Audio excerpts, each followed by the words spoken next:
The Asia Animal Pack is here, and what better way to celebrate these Asian creatures than going to the African area in my North American desert zoo. Makes sense, right? Well, one of these 7 Asian animals does have a range which is not only within Asia. I'm of course talking about the honey badger, an animal I believe people more often associate with Africa. The habitat for the honey badgers will be placed in between the 2 African areas here in the drylands. In this location, not much else is going on. Honey badgers are known for being escape artists, so I'm trying to do some secure looking enclosures for them here. They ended up looking like something which could be an older enclosure for larger carnivores, so I think it would make sense to think of these as the former jaguar enclosures from a time before the zoo was divided into regional areas as they are now. I feel like that story helps to justify the design I end up with here, since I don't think it ended up looking like something which was originally designed for honey badgers, but I'll let you be the judge of that when you see the result. It is an aviary-like structure built using the metal fences from the aquatic pack as the base.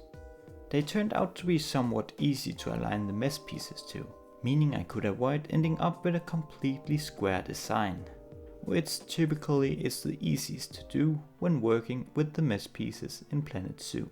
I will put up 2 of these structures so we are able to separate the male and female. Something which also makes sense if we consider that these enclosures used to house jaguars.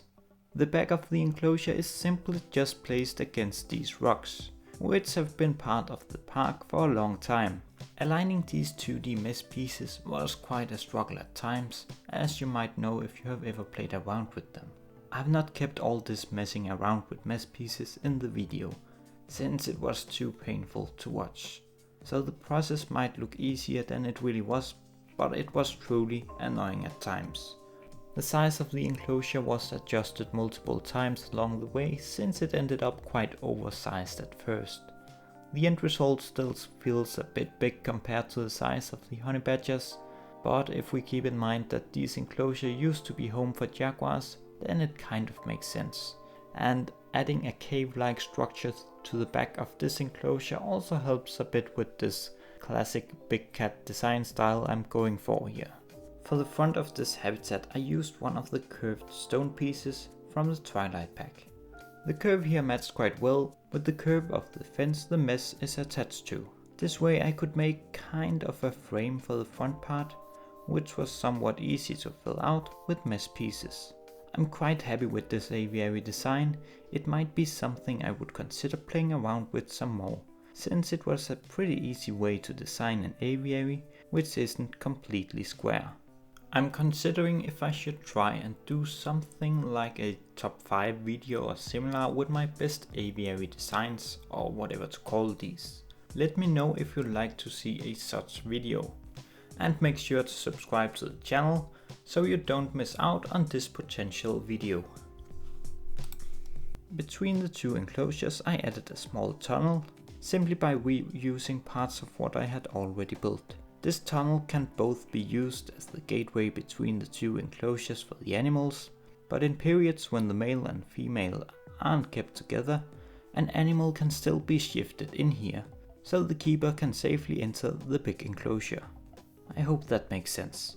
I didn't see much reason to do a complete indoor area for the honey badgers in this zoo, since I believe they should be fine being outside the whole year round in this climate.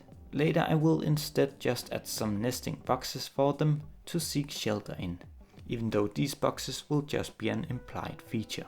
Now I'm setting up the null barriers for the habitat, and then 2 honey badgers will be moving in, as you might be able to spot. Without realizing it, I ended up with a melanistic honey badger, so I decided to keep it for this video, so you guys can get to see this color variant. Even though I'm no big fan of it myself, it gets a little dull when it's all black. These are not the only aviary-like structures I have been adding to the drylands lately. In the time up to the announcement of the Asia Animal Pack, I was working on some for 2 different locations in the park. And I even got started with the editing of the video for these new habitats before I got busy with all this Asia Animal Pack stuff. So I plan to have another video out from the drylands at some point soon, when the hype for the Asia Animal Pack has gone down a little, maybe in like 2 weeks time, though I cannot promise anything.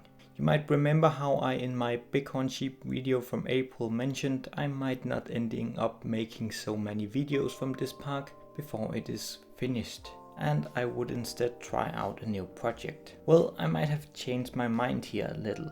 I at least now feel like focusing a bit more on completing the drylands again, so I don't think I'm quite done with the videos from here. I did try and start some new zoos, but they just didn't end up feeling quite right. So I will rather once again try to finish up this park. I hope I don't jinx it too much by saying it out loud now, but I think I can get some good work put into this park again. But we'll see how it all turns out. I just really hope I manage to finish the drylands someday. Don't expect to see me build for more of the species from the Asia Animal Pack anytime soon, as I plan on continuing with the drylands again, as mentioned before, and therefore the rest of this DLC's animals will not be a match for this park. But maybe I'll end up covering this pack a bit in other ways, we'll see. But I hope you'll have a good time with this pack yourself. And a big thank you to Frontier for letting me having early access to it. The lineup in this pack have grown a little on me, even though some choices could be better, but it does fill out some necessary holes in our Asian lineup in this game. We will end this video with some cinematic of this enclosure in a moment. Make sure to like the video if you have enjoyed it, and then I hope to see you again soon. Thank you for stopping by.